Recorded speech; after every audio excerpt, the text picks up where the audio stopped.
Bismillahirrahmanirrahim. Assalamualaikum warahmatullahi wabarakatuh. Innal hamdalillah nahmaduhu wa nasta'inuhu wa nastaghfiruh wa na'udzu billahi min shururi anfusina wa sayyiati a'malina. Man yahdihillahu fala mudilla lahu wa man yudlil فلن تجد له وليا مرشدا وأشهد أن لا إله إلا الله تعظيما لشأنه وأشهد أن محمدا عبده ورسوله صلوات الله عليه وعلى آله وأصحابه ومن تبعهم بإحسان إلى يوم الدين وبعد. Jamaah yang semoga dirahmati oleh Allah Subhanahu wa taala. Alhamdulillah, tiada kata yang paling tepat kita ucapkan, tiada kata yang paling enak kita dengarkan melainkan kalimat syukur kepada Allah Subhanahu wa taala. Alhamdulillahirabbil alamin. Karena berkat limpahan nikmat, berbagai macam nikmat yang Allah Subhanahu wa taala berikan kepada kita. Saking banyaknya nikmat yang Allah Subhanahu wa taala anugerahkan kepada kita, sampai-sampai Allah Subhanahu wa taala berfirman, A'udzu billahi minasyaitonir rajim, wa in ta'uddu ni'matallahi la tuhsuha. Jika kalian mencoba berusaha untuk menghitung nikmat yang Allah berikan kepada kalian, la tuhsuha. Kalian tidak akan pernah mampu untuk menghitung nikmat yang Allah berikan kepada kita. Jamaah yang dirahmati oleh Allah Subhanahu wa taala, dan nikmat yang paling tinggi di antara semua nikmat, sekali lagi ayyuhal jamaah, adalah nikmat iman dan nikmat Islam yang Allah Subhanahu wa taala anugerahkan kepada kita. Jamaah yang dirahmati oleh Allah Subhanahu wa taala, kata para ulama, kenikmatan yang tidak bisa mendekatkan diri kita kepada Allah Subhanahu wa taala, ketahuilah bahwa itu bukan nikmat, akan tetapi itu adalah bala dan musibah. Jamaah yang dirahmati oleh Allah Subhanahu wa taala, salawat dan salam semoga tetap terlimpahkan, tercurahkan kepada pemimpin umat, penghulu nabi dan rasul, kekasih Allah, yaitu baginda besar kita Nabi Allah Muhammad sallallahu alaihi wasallam, beserta keluarganya, para sahabatnya, serta kepada orang-orang yang tetap berpegang teguh kepada agama ini hingga akhir zaman. Jamaah yang dirahmati oleh Allah Subhanahu wa taala, siapapun di antara kita yang ingin melihat kebaikan yang Allah Subhanahu wa taala berikan terhadap hambanya, ada dua caranya ayuhal jamaah. Cara yang pertama, yang ketika kita ingin mengetahui bahwa Allah Subhanahu wa taala itu ingin kepada kita kebaikan, Allah Subhanahu wa taala menginginkan kita untuk menjadi lebih baik, ada dua. Yang pertama ayuhal jamaah, ketika diri kita disibukkan dengan ketaatan kepada Allah Subhanahu wa taala. Sebagaimana hadis dari Nabi sallallahu alaihi wasallam, wa min alamati sukhtillah, di antara tanda Allah benci terhadap hamba, ayyushgilahu bima la yanfa', maka Allah akan menyibukkan dirinya dengan hal-hal yang tidak bermanfaat dan tidak berfaedah. Jemaah yang dirahmati oleh Allah Subhanahu wa taala, mafhum mukhalafah dari hadis Nabi sallallahu alaihi wasallam yang menandakan bahwa barang siapa yang Allah inginkan kebaikan di dalam dirinya, di dalam hidupnya, Allah mudahkan baginya untuk melakukan ketaatan kepada Allah. Kita dapatkan ayuhal jemaah, ada yang dimudahkan untuk menjaga solat 5 waktu. Betapa banyak orang yang susah sekali untuk solat 5 waktu. Apa alasannya? Mengejar dunia, mengejar karir, sehingga Allah Subhanahu wa taala sulitkan baginya untuk menjaga ketaatan kepada Allah. Dan ketika kita dimudahkan oleh Allah Subhanahu wa taala, ini termasuk kenikmatan ayuhal jamaah. Jaga ini ayuhal jamaah. Ketika kita melihat diri kita mulai disibukkan oleh Allah Subhanahu wa taala untuk salat 5 waktu, puasa sunnah, tidak dicukupkan dengan salat 5 waktu, tetapi kita tambah dengan salat malam. Jamaah yang dirahmati oleh Allah Subhanahu wa taala, dan menghadiri majelis-majelis ilmu. Tanda yang kedua, ketika Allah Subhanahu wa taala menginginkan kebaikan terhadap seorang hamba adalah ketika difahamkan baginya agama ini. Kata Nabi sallallahu alaihi wasallam, "Man yuridillahu bihi khairan yufaqqihu fid din." Barang siapa yang Allah inginkan kebaikan dalam dirinya, maka akan difahamkan baginya agama ini. Jamaah yang dirahmati Allah Subhanahu wa taala. Maka dari itu ayuhal jamaah, sekiranya dulu kita belum faham, sekarang faham. Dulu kita tidak mengerti, sekarang kita mengerti. Dulu kita tidak tahu, sekarang kita tahu. Yakinilah ayuhal jamaah bahwa Allah Subhanahu wa taala inginkan kebaikan terhadap diri-diri kita. Jamaah yang semoga dirahmati oleh Allah Subhanahu wa taala. Ketahuilah ayuhal jamaah, kehidupan syariat ini memiliki dua pondasi, dan pondasi tersebut ayuhal jamaah tidak bisa kita tinggalkan salah satu di antaranya. Kedua pondasi tersebut harus berjalan beriringan dan tidak bisa terpisahkan. Pondasi yang pertama ayuhal jamaah adalah ilmu. Kata Imam Ibn Razak, kata Imam Ibn Rajab mengatakan bahwa ilmu adalah qala Allah, qala Rasul, wa qala sahabah. Ilmu adalah perkataan Allah Subhanahu wa taala, perkataan Rasulullah sallallahu alaihi wasallam, dan perkataan para sahabat. Jemaah yang dirahmati Allah Subhanahu wa taala. Kemudian ayuhal jemaah, kenapa ilmu termasuk pondasi, salah satu pondasi dari syariat agama ini? Saking istimewanya ilmu ini ayuhal jemaah, sampai-sampai Allah Subhanahu, Nabi sallallahu alaihi wasallam menyebutkan dalam sabdanya menggandengkan antara syurga dengan ilmu. Kata Nabi sallallahu alaihi wasallam, "Man salaka tariqan yatlubu fihi ilman, sahhalallahu lahu bihi tariqan ilal jannah." Barang siapa, man salaka tariqan, barang siapa yang menempuh suatu perjalanan untuk menuntut ilmu, salaqallahu bihi tariqan ilal jannah, maka Allah akan mudahkan baginya jalan-jalan untuk menuju syurga. Jemaah yang dirahmati Allah Subhanahu wa taala, ketahuilah ayuhal jemaah, syurga itu identik dengan ilmu. Sebaliknya neraka selalu identik dengan yang namanya kebodohan. Jemaah yang dirahmati Allah Subhanahu wa taala, ada salah satu contoh ayuhal jemaah, ketika kita ingin masuk di salah satu instansi atau di tempat-tempat bekerja yang kita idam-idamkan, membutuhkan sekolah ayuhal jemaah, membutuhkan belajar selama 16 tahun dari SD sampai tamat sarjana. Itu pun terkadang tidak cukup, bahkan harus ditambah dengan S2, S3, bahkan pun harus kita keluar negeri untuk mencari gelar agar kita bisa mendapatkan posisi yang baik di perusahaan tersebut. Itu hanya perkara dunia ayuhal jemaah, apatah lagi perkara akhirat, apatah lagi kita menginginkan yang namanya syurga. Pasti dan pasti ayuhal jemaah dibutuhkan yang namanya ilmu. Jemaah yang dirahmati oleh Allah Subhanahu wa taala, Allah Subhanahu wa taala menginginkan agar seorang hamba beribadah kepada Allah Subhanahu wa taala melalui ilmu, dan bukan hanya melalui semangat, prasangka, apatah lagi kebodohan-kebodohan. Jemaah yang dirahmati Allah Subhanahu wa taala,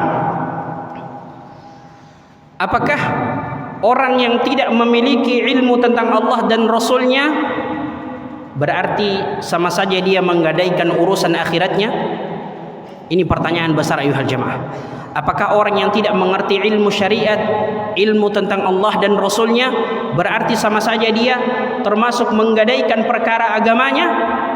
Dijelaskan oleh Nabi sallallahu alaihi wasallam dalam hadis, abghadur rijalu indallah alimun fid dunya jahilun 'anil akhirah. Orang yang dibenci di bawah kolong langit ini dan di atas permukaan bumi ayuhal jamaah, bukan hanya sekadar orang yang berzina, bukan hanya sekadar orang yang meminum minuman khamar, akan tetapi orang yang dibenci oleh Allah Subhanahu wa taala di bawah kolong langit ini dan di atas permukaan bumi adalah alimun fid dunya Dia tahu tentang seluk-beluk perkara dunia. Semua apa saja yang ditanyakan tentang masalah urusan dunia, dia tahu dari A sampai Z. Perkara dunia dia tahu. Akan tetapi jahilun anil akhirah. Dia jahil kalau sudah menghadap yang namanya akhirat. Dia bodoh dengan agamanya, bodoh. Tidak belajar, tidak mau belajar. Jemaah yang dirahmati oleh Allah Subhanahu wa taala.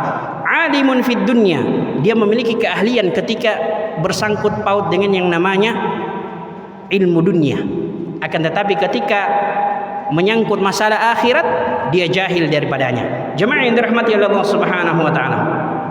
Dan ini juga termasuk salah satu keadaan orang kafir, sebagaimana yang disebutkan Allah Subhanahu wa taala dalam Quran surah Ar-Rum, a'udzubillahi minasyaitonir rajim. Ya'lamuna zahiran minal hayatid dunya wa hum 'anil akhirati hum ghafilun. Orang-orang kafir itu ayyuhal jamaah, ya'lamun, mereka tahu apa yang nampak dari urusan-urusan dunia. Semua perkara urusan dunia, semua mereka tahu orang-orang kafir itu. Akan tetapi berbicara tentang wa hum 'anil akhirah, akan tetapi ketika membahas akhirat hum ghafilun, kebanyakan di antara mereka lalai. Itulah sifat-sifat orang kafir. Semoga kita terhindar dari sifat-sifat ini ayuhal jemaah. Jemaah yang dirahmati oleh Allah Subhanahu wa taala. Maka perlunya berhati-hati bagi kita ayuhal jemaah yang tidak mau belajar ilmu-ilmu agama.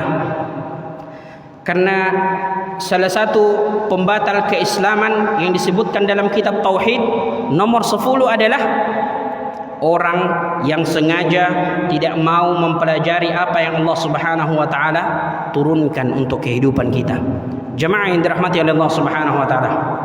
Bukan hanya salat yang ada pembatal ayuhal jemaah. Salat ketika kita tertawa terbahak-bahak dalam salat maka batal salat. Bukan hanya wudu yang ada pembatalnya ketika kita kentut. Bukan hanya haji ketika ada pembatalnya ketika kita berjima. Akan tetapi ayuhal jemaah, salah satu pembatal keislaman adalah ketika kita tidak sengaja tidak mau untuk mempelajari apa yang Allah Subhanahu wa taala turunkan. Jemaah yang dirahmati Allah Subhanahu wa taala, sebagaimana para ulama menyebutkan dalam Quran surah As-Sajdah ayat 22, "Wa man azlamu mimman dzukira bi ayati rabbih thumma a'rada 'anha." Kata Allah Subhanahu wa taala dalam Al-Quran, barang siapa lagi yang paling zalim mimman dzukira bi ayati rabbih, daripada orang yang kami berikan peringatan, thumma a'rada 'anha, kemudian dia berpaling dari peringatan tersebut. Jemaah yang dirahmati Allah Subhanahu wa taala, kenapa Allah Subhanahu wa taala menyebutkan a'rada dan bukan menyebutkan kafarah? Apa perbedaan a'rada dan kafarah ayuhal jemaah? Kalau kafarah kufur, ingkar. Kalau a'rada ini berpaling. Ulun kasih contoh ayuhal jemaah.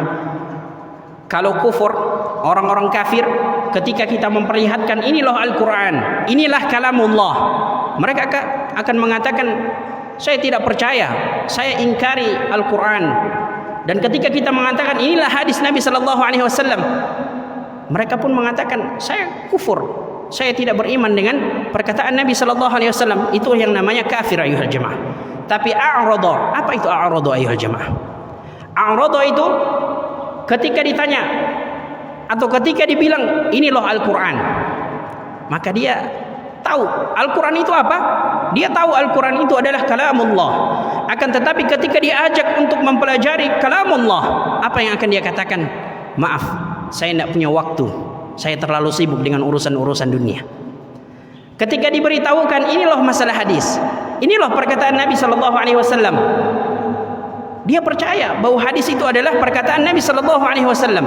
Akan tetapi dia selalu mengingatkan, dia selalu berkata bahwa mempelajari hadis itu tidak ada keuntungan-keuntungan dunia, tidak meraih omset-omset dunia hanya dengan mempelajari hadis. Ini orang yang disebut dengan a'rada, berpaling. Mereka yakin, akan tetapi ketika diajak untuk meyakini, kebanyakan di antara mereka berpaling ayuhal jemaah. Jemaah yang dirahmati Allah Subhanahu wa taala, Dan pertama kali, salah satu amalan yang pertama kali yang akan dihisab di akhirat, di padang mahsyar ayuhal jamaah, adalah ilmu. Sebagaimana yang dikatakan oleh Malik bin Anas menjawab, inna hadzal ilm lahmuka wa damuka wa anhu tus'al yaumal qiyamah. Kata Malik bin Anas, persoalan ilmu dalam Islam itu kaitannya seperti perumpamaan daging dan darah kita yang tidak bisa terpisah. Dan itu pula ayuhal jamaah, ilmu ini akan ditanya pada hari kiamat nanti. Jamaah yang dirahmati oleh Allah Subhanahu wa taala. Ketika kita telah mengetahui pondasi yang pertama dari syariat kita adalah ilmu, maka pondasi yang kedua ayuhal jamaah yang tidak kalah pentingnya adalah akhlak. Jamaah yang dirahmati oleh Allah Subhanahu wa taala. Maka orang yang memiliki ilmu tapi tidak memiliki akhlak, ini rusak. Sebagaimana orang yang memiliki akhlak tapi tidak memiliki ilmu, ini batil. Jamaah yang dirahmati oleh Allah Subhanahu wa taala. Maka dari itu ayuhal jamaah, ilmu tidaklah berdiri sendiri, melainkan ilmu selalu berjalan bersama yang dinamakan dengan akhlak. Jamaah yang dirahmati oleh Allah Subhanahu wa taala. Karena sekarang ayuhal jamaah, banyak orang mengira bahwa ilmu adalah puncak segala sesuatu. Terkadang kita mengira bahwa ilmu itu termasuk puncak segala sesuatu, sehingga ketika kita mampu menyebutkan riwayat, ketika kita mampu menyebutkan judul buku, ketika kita mampu menyebutkan referensi-referensi, merasa dirinya telah berada di puncak kebenaran dan pasti akan masuk ke dalam syurga. Jemaah yang dirahmati oleh Allah Subhanahu wa taala. Dan ini pemahaman yang keliru ayuhal jemaah. Maka jika ada orang yang memiliki ilmu tapi tidak memiliki akhlak, rusak ini ayuhal jemaah. Karena jika berilmu tanpa memiliki akhlak baik, jika kita memiliki ilmu dan tidak memiliki akhlak yang baik, berarti kita memiliki akhlak yang buruk. Dan kita akan kena sebagaimana yang diucapkan oleh Nabi sallallahu alaihi wasallam, inna su'ul khuluq yufsidul amal kama anna al-khalla yufsidul asal. Sesungguhnya akhlak yang buruk itu merusak amalan-amalan ibadah. Kama anna al-khalla, sebagaimana cuka merusak madu. Jamaah yang dirahmati oleh Allah Subhanahu wa taala. Maka ketika cuka dan madu dicampur akan rusak. Begitu pula ketika akhlak yang buruk dicampur dengan ilmu akan rusak ilmu tersebut. Jamaah yang dirahmati oleh Allah Subhanahu wa taala. Bukan hanya kayu yang rusak ayuhal jamaah, bukan hanya gula yang bisa rusak, akan tetapi ibadah-ibadah yang kita lakukan ketika disertai dengan akhlak yang buruk, maka akan merusak ibadah-ibadah yang kita lakukan. Jemaah yang dirahmati oleh Allah Subhanahu wa taala. Maka jika orang yang memiliki ilmu tapi tidak memiliki akhlak disebut rusak, karena sebanyak apapun amalan yang kita lakukan akan merusak amalan-amalan tersebut ketika kita memiliki akhlak yang tidak baik. Jemaah yang dirahmati oleh Allah Subhanahu wa taala. Tapi bukan berarti ayuhal jemaah akhlak menjadi satu-satunya yang penting. Tidak begitu ayuhal jemaah. Begitu pula orang yang memiliki akhlak tapi tidak memiliki ilmu, ini disebut batil. Orang yang punya akhlak tapi tidak memiliki ilmu, ini disebut dengan batil. Dan tidak akan bisa kita masuk surga hanya dengan modal akhlak ayuhal jemaah, akan tetapi butuh ilmu. Jemaah yang dirahmati Allah Subhanahu wa taala. Pernah kita melihat ayuhal jemaah orang yang ketika kakinya diinjak dia senyum, orang yang ketika kakinya ditendang dia memberikan hadiah. Pernahkah kita melihat orang yang seperti ini? Akhlaknya baik ayuhal jemaah. Akan tetapi ketika diajak untuk belajar tauhid, belajar syirik, selalu mengatakan jangan dulu kita masuk pada ranah-ranah seperti itu. Kehidupan ini cukup untuk berbaik, baik sama tetangga, baik sama siapa saja. Tidak perlu lagi membahas masalah-masalah tauhid, tidak perlu lagi membahas masalah-masalah kufur, kesyirikan. Yang kita butuhkan adalah baik dan tidak menzalimi orang-orang. Pernah ada orang yang seperti itu mengatakan ayuhal jemaah. Jemaah yang dirahmati Allah Subhanahu wa taala. Sebagaimana ayuhal jamaah, kita pernah mendengar kisah Abu Talib, paman Nabi sallallahu alaihi wasallam, yang bahkan kita pun merasa akhlak beliau adalah akhlak yang mulia. Sebagaimana ayuhal jamaah, Abu Talib pernah menjadi tameng hidup Nabi sallallahu alaihi wasallam. Abu Talib juga pernah merasakan kelaparan sebagaimana laparnya Nabi sallallahu alaihi wasallam. Abu Talib juga pernah dikucilkan dikarenakan membela Nabi sallallahu alaihi wasallam. Akhlak yang mana yang tidak baik di sini? Semuanya akhlak baik. Akan tetapi semua akhlak baik tersebut tidak mampu menolong Abu Talib dari yang namanya siksa neraka. Jemaah yang dirahmati Allah Subhanahu wa taala. Disinilah kita faham ayuhal jemaah, dua komponen ini tidak bisa dipisahkan antara ilmu dan akhlak. Harus berjalan berbarengan antara ilmu dan akhlak. Sebagaimana ketika kita memisahkan antara wudhu dan salat, tidak akan pernah ketemu. Begitu pula ilmu dan akhlak akan selalu bersamaan. Sebagaimana kita menjaga salat dan kita juga menjaga yang namanya wudhu. Jemaah yang dirahmati Allah Subhanahu wa taala. Kita masuk pada pembahasan yang pada malam hari ini adalah pembahasan Kitabul Jami' Babul Adab. Hadis yang pertama, an Abi Hurairah radhiyallahu anhu qala, dari Abi Hurairah radhiyallahu anhu telah berkata, qala Rasulullah sallallahu alaihi wasallam, telah berkata Rasulullah sallallahu alaihi wasallam, haqqul muslim ala muslim sittah. Kewajiban seorang muslim dengan muslim yang lain ada 6. Hak, kalimat hak dalam bahasa Arab artinya kewajiban atau minimal hampir wajib, sunnah muakkadah, sunnah yang ditekankan kepada kita. Hakul muslim ala muslim sit. Dan hadis ini hanya membahas tentang hak seorang muslim dengan muslim yang lainnya, dan tidak membahas tentang bagaimana seorang muslim dengan seorang kafir, tidak. Akan tetapi hadis ini hanya khusus membahas tentang hakul muslim ala muslim, hak sesama orang-orang muslim. Jemaah yang dirahmati Allah Subhanahu wa taala, mengapa hakul muslim dan tidak disebutkan hakul muslimah? Kenapa tidak disebutkan hakul muslimah juga? Kata para ulama kita menyebutkan bahwa ini mencangkup. Ketika disebutkan muslim, di dalamnya pula kewajiban untuk muslimah. Dan ini bukan hanya untuk muslim, akan tapi muslim dan muslimah. Kecuali ada dalil-dalil yang menunjukkan pengkhususan bagi laki-laki dan perempuan. Jemaah yang dirahmati Allah Subhanahu wa taala. Haqqul muslim ala muslim sittah. Kewajiban seorang muslim dengan muslim yang lain ada 6. Kata para ulama kita yang memahami jumlah hak seorang muslim dengan yang muslim yang lainnya hanya 6. Ini bukan pembatasan ayuhal jamaah, akan tetapi ini penekanan, dan kita tidak pula menghilangkan hak-hak atau tanda-tanda yang dimiliki seorang muslim dengan muslim yang lain. Ini bukan pembatasan ayuhal jamaah, hanya 6 kewajiban seorang muslim dengan muslim yang lain, tidak ayuhal jamaah. Akan tetapi ini penekanan, menandakan permasalahan ini adalah permasalahan yang serius. Jemaah yang dirahmati Allah Subhanahu wa taala. Hak yang pertama ayuhal jamaah, idza laqitahu fasallim alaih. Apabila kalian bertemu sesama orang muslim, fasallim alaih, maka ucapkanlah salam di antara kalian.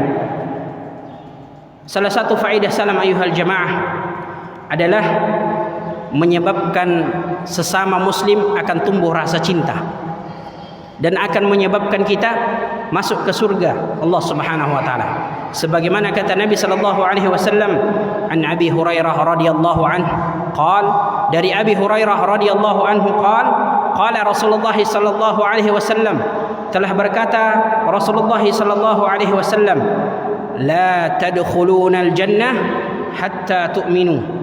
Kalian tidak akan masuk surga sampai kalian beriman. Wala tu'minu hatta tahabu. Dan kalian tidak akan beriman sampai kalian saling mencintai. Awala adullukum ala syai'. maukah kalian aku tunjukkan kepada sesuatu amalan, sesuatu perkara, idza fa'altumuhu, jika kalian mengerjakan amalan tersebut, tahabbtum, maka kalian akan saling mencintai. Afsus salam bainakum, tebarkan salam di antara kalian. Jamaah yang dirahmati Allah Subhanahu wa taala. Faedah yang kedua ayuhal jamaah, menyebarkan salam menjadikan kita terhindar dari yang namanya sifat sombong. Sebagaimana dari hadis Anil Barra ibni Azib radhiyallahu anhu qala, dari Barra ibni Azib radhiyallahu anhu qala Rasulullah sallallahu alaihi wasallam, telah berkata Rasulullah sallallahu alaihi wasallam, afsus salam taslamu, ay taslamu minal kaba'ir, minal kibr. Afsus salam taslamu, tebarkan salam maka kalian akan terhindar dari yang namanya sifat sombong. Jamaah yang dirahmati Allah Subhanahu wa taala. Faedah yang selanjutnya ayuhal jamaah, salam seharusnya diucapkan pada perkataan kita yang pertama kali dan tidak bisa didahului oleh perkataan-perkataan yang lain. Sebagaimana Nabi sallallahu alaihi wasallam an Jabir ibni Abdullah radhiyallahu anhu qala, dari Jabir ibni Abdullah radhiyallahu anhu qala, telah berkata, qala Rasulullah sallallahu alaihi wasallam, telah berkata Rasulullah sallallahu alaihi wasallam, assalamu qabla al-kalam, salam sebelum berucap, sebelum mengucapkan segala sesuatu didahului dengan salam. Jemaah yang dirahmati Allah Subhanahu wa taala.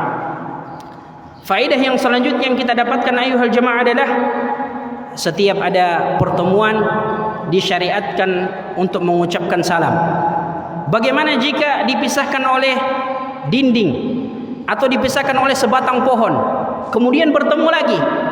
Maka dijawab oleh Nabi sallallahu alaihi wasallam, qala Nabi sallallahu alaihi wasallam, idza laqiya ahadukum falyusallim alaihi, apabila salah seorang di antara kalian bertemu, falyusallim, maka ucapkanlah salam. Fa in halat bainahuma syajarah aw jidaran, jika di antara mereka dihalangi oleh, ketika bersalam mereka dipisahkan oleh sebatang pohon atau dinding, tidak lama perpisahan tersebut. Thumma laqiyahu, kemudian mereka bertemu lagi, falyusallim alaihi, maka ucapkan salam kembali ayuhal jemaah. Walaupun perpisahan antara salam yang pertama dengan salam yang kedua begitu singkat, akan tetapi disunnahkan oleh Nabi sallallahu alaihi wasallam untuk selalu mengucapkan salam. Jemaah yang dirahmati oleh Allah Subhanahu wa taala, mana yang paling afdal ketika ada dua orang muslim bertemu? Mana yang paling afdal? Kata para sahabat. Maka Nabi sallallahu alaihi wasallam menjelaskan dalam hadis, fa'an Abi Umamah radhiyallahu anhu qil, dari Abi Umamah radhiyallahu anhu qil, ya Rasulullah, ar-rajulani yaltaqiyani ayyuhuma yabda bisalam. Wahai Rasulullah, ada dua orang yaltaqiyan, bertemu, ayyuhuma yabda bisalam, siapa di antara mereka yang pertama kali harus mengucapkan salam? Faqala Nabi sallallahu alaihi wasallam, maka kata Nabi sallallahu alaihi wasallam, aulahumma billah huwa alladhi yabda bisalam, yang paling afdal adalah yang memulai salam di antara mereka berdua. Jadi ketika ada yang bertemu, yang paling afdal mengucapkan salam terlebih dahulu. Jemaah yang dirahmati Allah Subhanahu wa taala. Kemudian ayuhal jemaah, faedah yang selanjutnya, disyariatkan mengucapkan salam kepada orang yang kita kenal dan kepada orang yang tidak kita kenal. Sebagaimana yang disebutkan dari hadis Nabi sallallahu alaihi wasallam, fa'an Abdullah ibni Umar, dari Abdullah ibni Umar, anna rajulan sa'ala Nabi sallallahu alaihi wasallam, bahwasanya ada seorang lelaki yang bertanya kepada Nabi sallallahu alaihi wasallam, ayyul islamu khair, Islam yang bagaimana yang baik itu?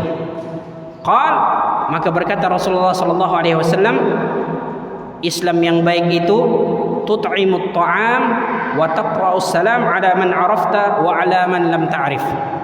Islam yang paling baik itu adalah yang sering memberikan makan. Yang kedua adalah mengucapkan salam kepada orang yang dia kenal dan kepada orang yang dia tidak kenal. Selama dia yakin itu adalah orang Islam, ucapkan salam. Dan ini sebenarnya adalah salah satu akhlak yang telah hilang di antara kita kaum muslimin. Kebanyakan kita memahami bahwa mengucapkan salam hanya kepada orang-orang yang kita kenal. Padahal Nabi SAW mengajarkan kita untuk mengucapkan salam kepada orang yang kita kenal ataukah kepada orang yang tidak kita kenal. Jemaah yang dirahmati Allah Subhanahu wa taala. Selanjutnya ayuhal jemaah, disyariatkan orang dewasa untuk mengucapkan salam kepada anak kecil. Sebagaimana yang disebutkan an Anas ibn Malik radhiyallahu anhu, dari Anas bin Malik radhiyallahu anhu, annahu marra ala sibyan fasallama alaihi. Anas bin Malik melewati para anak-anak kecil, kemudian beliau mengucapkan salam kepada anak-anak kecil tersebut. Thumma akhbara anna Nabi sallallahu alaihi wasallam kana yaf'al. Kemudian dia mengabarkan bahwasanya karena Nabi sallallahu alaihi wasallam, dahulu Nabi sallallahu alaihi wasallam mengerjakan seperti apa yang saya kerjakan. Jemaah yang dirahmati Allah Subhanahu wa taala, muttafaq alaih. Padahal ayuhal jemaah, jika kita mau melihat Nabi sallallahu alaihi wasallam pada waktu itu, Nabi sallallahu alaihi wasallam adalah kabirusin, orang tua. Yang kedua, bukan hanya orang tua ayuhal jemaah, akan tetapi kabirul maqam, memiliki maqam yang tinggi. Bukan hanya orang tua ayuhal jemaah, akan tetapi beliau termasuk salah satu presiden. Kalau kita sekarang menyebutnya sebagai presiden, bukan cuma orang tua, akan tetapi beliau juga punya kabirul maqam, punya kedudukan yang tinggi. Akan tetapi Nabi sallallahu alaihi wasallam tidak malu untuk mengucapkan salam kepada anak-anak. Apa faedah yang kita ambil ayuhal jemaah? Nabi sallallahu alaihi wasallam selalu mengajarkan para anak-anak kecil untuk membiasakan salam. Jika terkadang anak-anak bermain sesama teman-temannya, terkadang mereka lupa, maka Nabi sallallahu alaihi wasallam mengajarkan kepada anak-anak untuk selalu mengucapkan salam. Jemaah yang dirahmati Allah Subhanahu wa taala, maka salam Nabi sallallahu alaihi wasallam kepada anak-anak adalah salah satu bentuk pengajaran kepada anak-anak, generasi muda. Jemaah yang dirahmati Allah Subhanahu wa taala. Faedah yang selanjutnya ayuhal jemaah, jika ada jemaah bertemu jemaah yang lain, siapa yang disyariatkan untuk memberikan salam? Jika ada jemaah yang terdiri dari 5 orang bertemu dengan jemaah yang terdiri dari 7 orang, siapa di antara mereka yang seharusnya memberikan salam dan siapa di antara mereka yang seharusnya menjawab salam? Nabi sallallahu alaihi wasallam menjelaskan an Ali bin Abi Thalib, dari Ali bin Abi Thalib, anna Nabi sallallahu alaihi wasallam qala, bahwasanya Nabi sallallahu alaihi wasallam berkata, yujzi 'anil jamaah idza marru ay yusallim ahaduhum. Cukup bagi seorang jamaah, jika ada jamaah 5 atau 7 orang, cukup 1 orang yang mengucapkan salam. Wa yujzi 'anil julus ay yuradda ahaduhum. Dan cukup juga bagi orang yang menjawab salam tersebut, kelompok yang menjawab salam tersebut, cukup 1 orang. Walakinnal kamal ay yuradda kullu wahid liyanalul ajr. Akan tetapi yang paling baik adalah semuanya menjawab salam tersebut agar mendapatkan pahala. Lakin idza radda wahid fa innahu yujzi 'anil jamaah. Akan tetapi jika hanya 1 orang yang menjawab salam tersebut, maka cukup untuk jemaah tersebut. Jemaah yang dirahmati Allah Subhanahu. Wa idza sallama wahid fa innahu yujzi 'anil jamaah. Dan jika yang memberi salam hanya seseorang di antara kelompok tersebut, maka itu pun cukup untuk jemaah tersebut. Jemaah yang dirahmati Allah Subhanahu wa taala. Faedah yang selanjutnya ayuhal jemaah, tidak mengucapkan salam kepada selain muslim. Jadi salam, kalimat salam, assalamualaikum warahmatullahi wabarakatuh, tidak diucapkan kepada selain orang muslim. dan ini salam hanya khusus untuk sesama kaum muslimin. Sebagaimana dijelaskan oleh Nabi sallallahu alaihi wasallam, an Abi Hurairah radhiyallahu anhu qala, dari Abi Hurairah radhiyallahu anhu, anna Rasulullah sallallahu alaihi wasallam qala, bahwasanya Rasulullah sallallahu alaihi wasallam bersabda, la tabda'ul yahuda walan nasara bis salam, jangan kalian memulai mengucapkan salam terhadap al yahuda walan nasara, orang-orang Yahudi dan juga orang-orang Nasrani. Fa idza laqitumuhum fit tariq, dan apabila kalian bertemu di jalan, fatarruhum ila adyaqihi, maka desaklah mereka ke tempat yang paling sempit. Jemaah yang dirahmati Allah Subhanahu wa taala. Akan tetapi ayuhal jemaah, maksud dari hadis ini sebagaimana yang dijelaskan para ulama, bukan bermaksud untuk mencelakai orang-orang kafir, bukan bermaksud untuk mencelakai orang-orang kafir. Akan tetapi kata para ulama menyebutkan bahwa hadis ini fatarruhum ila adyaqihi, desak mereka ke, maksudnya adalah jangan mengucapkan salam agar hati-hati mereka menjadi sempit ketika bertemu dengan kita ayuhal jemaah. Jemaah yang dirahmati oleh Allah Subhanahu wa taala.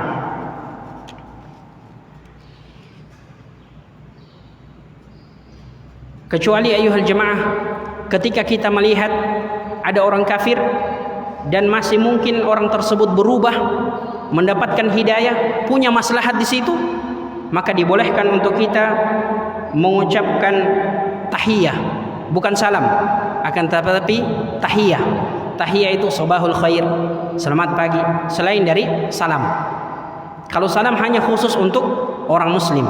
Akan tetapi orang yang kita yakin bahwa orang tersebut bisa berubah atau bisa mendapatkan hidayah, maka bisa kita menyampaikan at-tahiyah. Jemaah yang dirahmati Allah Subhanahu wa taala. Atau ketika kita hidup di lingkungan orang-orang kafir dan kita takut itu membahayakan diri, ketika tidak mengucapkan salam, maka ucapkan at-tahiyah dan bukan salam. Selamat pagi, selamat sore, tapi tidak mengucapkan assalamualaikum warahmatullahi wabarakatuh. Jemaah yang dirahmati Allah Subhanahu wa taala. Bagaimana jika kaum kafir yang mengucapkan salam kepada orang muslim? Maka jawabannya ada dua ayuhal jemaah.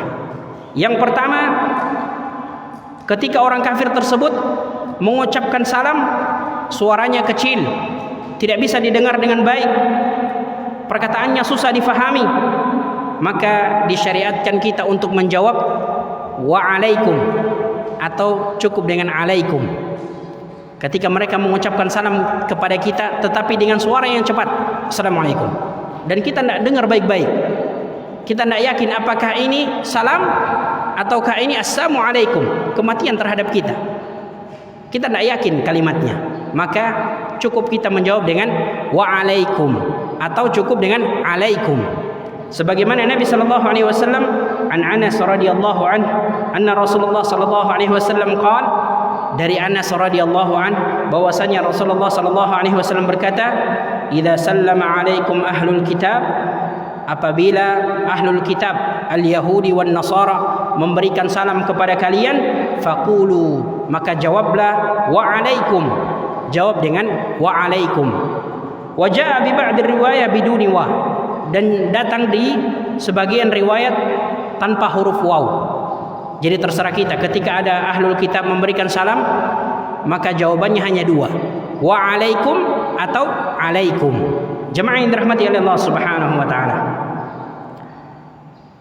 Yang kedua ayuhal jemaah, ketika mereka mengucapkan salam dengan suara yang jelas dan kita mendengar bahwa itu adalah salam, dan kita yakin itu adalah salam. Orang kafir ketika menyampaikan salam dan kita yakin bahwa itu adalah salam, kita dengar dengan baik, maka bagaimana jawabannya ayuhal jemaah? Yang paling baik tidak menjawab dan tidak membalas. Akan tetapi kalaupun kita menjawab, cukup dengan jawaban wa'alaikum atau alaikum. Jemaah yang dirahmati Allah Subhanahu wa taala. Sebagaimana Nabi sallallahu alaihi wasallam, qala Nabi sallallahu alaihi wasallam, idza sallama alaikumul yahud apabila orang-orang Yahudi memberikan salam kepada kalian, fa innama yaqulu ahaduhum assalamu alaikum. Ketahuilah yang mereka ucapkan kepada kita bukan assalamu alaikum, tetapi assalamu alaikum. Beda-beda tipis.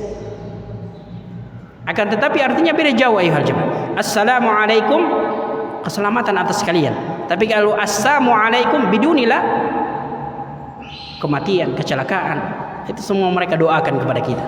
Jadi perlunya kita berhati-hati ketika mendengar orang ahlul kitab memberikan salam kepada kaum muslimin. Jemaah yang dirahmati Allah Subhanahu wa taala. Faedah yang selanjutnya ayuhal jemaah, bagaimana jika dalam satu majelis digabung antara salam dan berjabat tangan. Sebagaimana yang dijelaskan oleh Nabi sallallahu alaihi wasallam, Anil Barra ibn Azib radhiyallahu anhu qala, dari Barra ibn Azib radhiyallahu anhu qala Rasulullah sallallahu alaihi wasallam, telah berkata Rasulullah sallallahu alaihi wasallam, ma min muslimaini yaltaqiyan, tidaklah dua orang muslim yaltaqiyan, saling bertemu, fayatasafahan illa ghufira lahu ma qabla an yatafarraq, bertemu dan bersalam, ucapkan salam, kemudian mereka saling berjabat tangan, illa ghufira lahu qabla ma an yatafarraq, kecuali mereka akan diampuni dosa-dosanya sampai mereka berpisah. Jadi ketika kita bertemu, ucapkan salam, kemudian kita menjabat tangan, selama itu ayuhal jemaah, dosa-dosa kita berguguran sampai kita berpisah. Jemaah yang dirahmati Allah Subhanahu wa taala. Hadis yang kedua,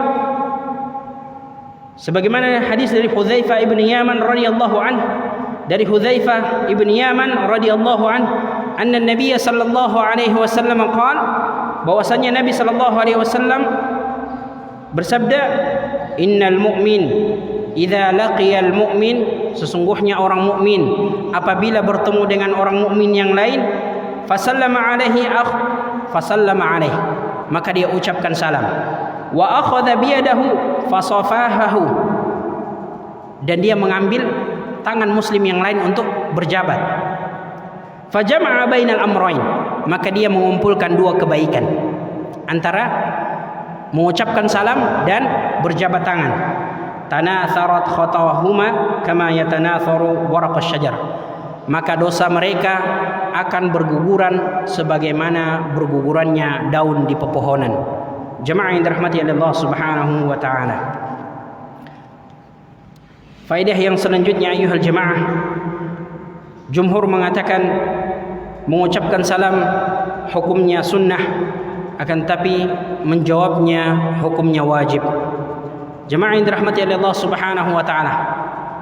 Maka yang kedua ayuhal jemaah, haqqul muslim ala muslim sid, kewajiban yang kedua di antara kewajiban antara seorang muslim dengan muslim yang lain ayuhal jemaah, wa idza da'aka fa'ajibhu, apabila ia mengundangmu dalam satu acara, fa'ajibhu, maka penuhilah undangan tersebut. Jemaah yang dirahmati Allah Subhanahu wa taala. Apa hukum menghadiri undangan ayuhal jemaah? Yang rajih adalah menghadiri undangan wajib dengan dua syarat. Syarat yang pertama, tidak ada kemungkaran dalam walimah tersebut. Tidak ada dalam walimah, dalam acara tersebut tidak ada khamar, tidak ada perjudian, tidak ada wanita-wanita yang berpakaian tapi telanjang, menari-menari, tidak ada kemungkaran dalam walimah tersebut. Yang kedua, tidak ada kemudaratan dalam walimah tersebut. Kemudaratan di sini ayuhal jemaah, maksudnya ketika walimah tersebut diadakan di desa A dan kita berada di desa B, penghubung antara desa A dan desa B adalah jembatan. Tiba-tiba jembatan tersebut putus, maka tidak wajib bagi kita untuk menghadiri acara tersebut dikarenakan adanya kemudaratan ketika kita melewati jembatan yang putus. Jemaah yang dirahmati Allah Subhanahu wa taala.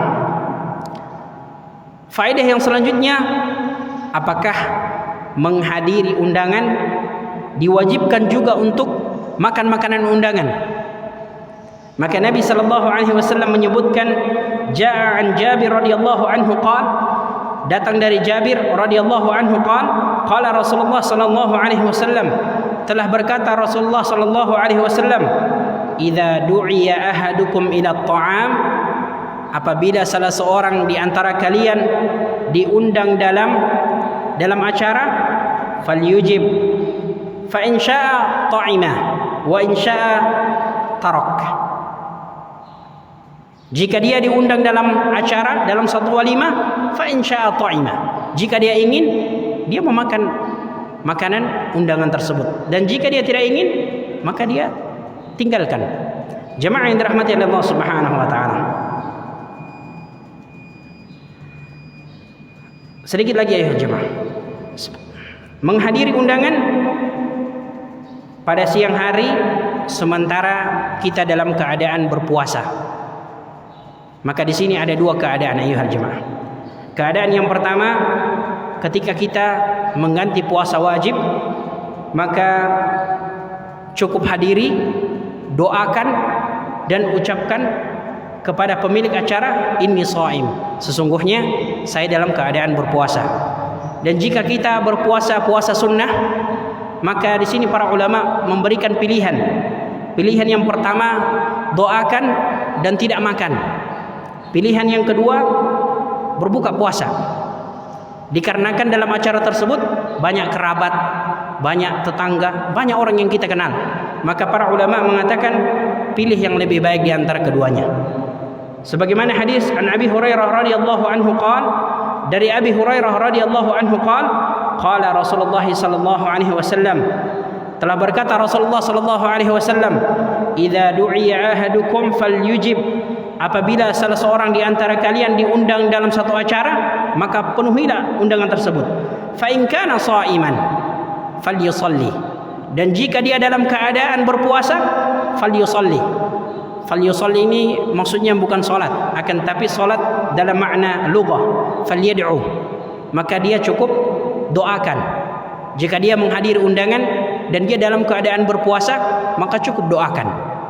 Hadiri undangan dan doakan pemilik undangan tersebut. Wa in kana muftiran, dan jika dia dalam keadaan berbuka, falyat'am, dan jika dia dalam keadaan berbuka tidak berpuasa, maka dia makan dari makanan pesta tersebut. Yang terakhir, waja'an Abi Hurairah radhiyallahu an, sebagaimana hadis yang datang dari Abi Hurairah radhiyallahu an, anin Nabi sallallahu alaihi wasallam annahu qala, dari Nabi sallallahu alaihi wasallam bahwasanya dia berkata, idza du'iya ahadukum ila at-ta'am wa huwa sha'im falyaqum inni sha'il, falyaqul inni sha'im. Jika dia diundang dalam satu acara dan dia dalam keadaan berpuasa, falyaqul, maka dia hadiri undangan tersebut dan dia ucapkan kepada pemilik undangan, inni shaim, sesungguhnya saya dalam keadaan berpuasa. Jemaah yang dirahmati Allah Subhanahu wa taala, kita cukupkan pertemuan kita pada malam hari ini dengan membaca doa kafaratul majlis.